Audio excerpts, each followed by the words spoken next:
saat ini. Terima kasih dan sampai jumpa.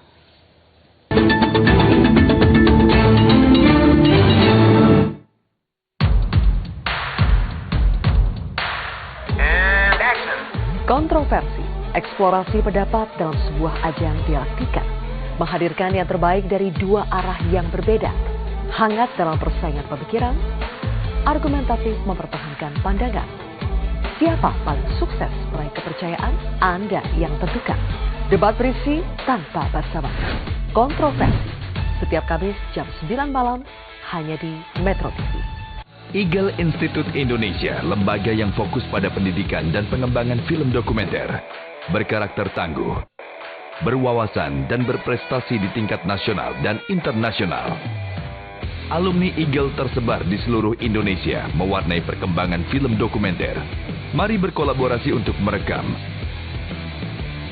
merangkai cerita dan merawat kebinekaan bersama Eagle Institute Indonesia. Et landslag til et annet.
Usai pelimpahan berkas ke Kejaksaan Negeri Yogyakarta, kini penyidik Unit Perlindungan Perempuan dan Anak Polresta Yogyakarta menetapkan tersangka baru dalam kasus daycare Liter Aresya. 14 tersangka baru terdiri dari 10 pengasuh, 1 petugas keamanan atau satpam, 1 petugas kebersihan, dan 2 tersangka lainnya berasal dari lingkungan operasional daycare. Mereka ditetapkan tersangka lantaran dinilai mengetahui dugaan tindak pidana kekerasan terhadap anak, namun tidak melaporkannya ke polisi. Polisi menyebut tidak menutup kemungkinan jumlah tersangka dapat bertambah seiring dengan pendalaman penyidikan yang masih berlangsung. Kini total tersangka ada sebanyak 27 orang.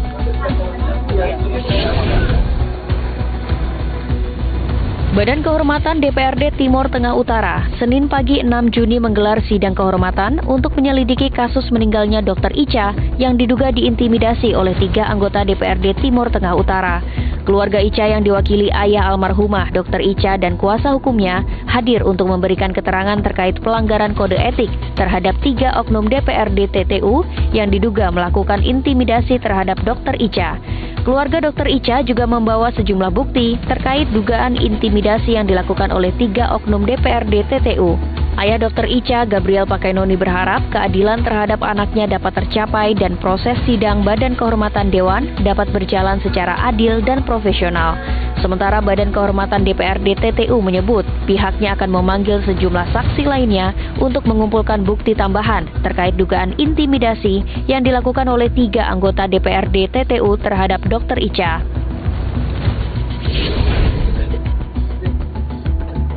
Tim kuasa hukum beserta istri mantan Mendikbudristek Nadiem Makarim melaporkan 4 hakim tipikor yang memvonis Nadiem 10 tahun penjara.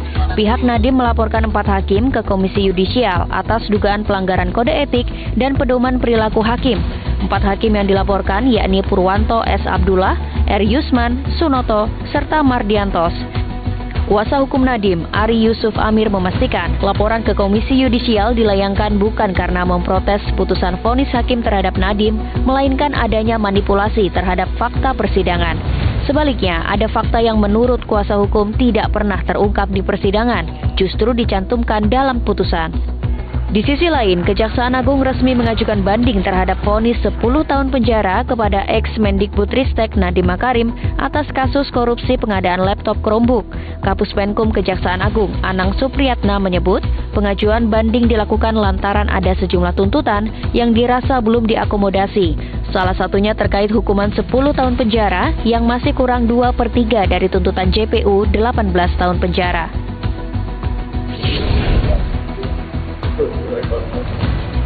Setelah 1 pekan menghilang, Nadira Azhara, mahasiswi Telkom University, akhirnya ditemukan oleh Satreskrim Polrestabes Bandung. Nadira ditemukan pada Senin dini hari dalam kondisi selamat di sebuah rumah di kawasan Kota Bandung, Jawa Barat. Kasat Reskrim Polrestabes AKBP Anton mengatakan, ditemukannya Nadira merupakan hasil pendalaman petugas kepolisian dan juga adanya laporan dari seseorang. Saat ini polisi masih mendalami apakah ada dugaan menjadi korban penculikan atau bukan. Usai Nadira ditemukan, keluarga korban mengucapkan rasa syukur. Sebelumnya, Nadira Azhara dinyatakan hilang oleh pihak keluarganya sejak tanggal 30 Juni 2026. Keluarga hilang kontak dengan Nadira setelah berpamitan untuk berangkat ke kampusnya.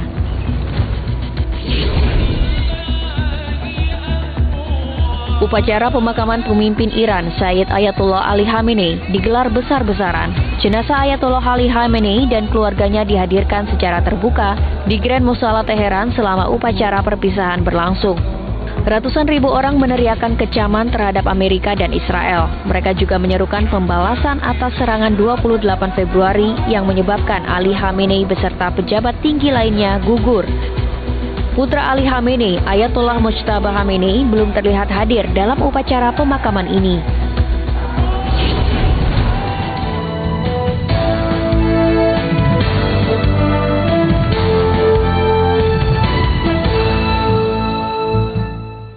Pemirsa, Polda Jawa Tengah masih mendalami kasus dugaan penyekapan dan penganiayaan yang melibatkan seorang oknum anggota Polres Tegal Kota, Aibtu N, yang diduga melakukan kekerasan terhadap seorang perempuan berinisial M yang diakui sebagai istri sirinya.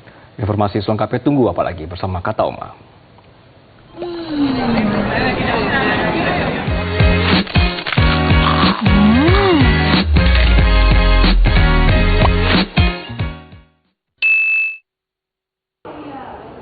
Barreskrim Polri berfokus pada penyelidikan dugaan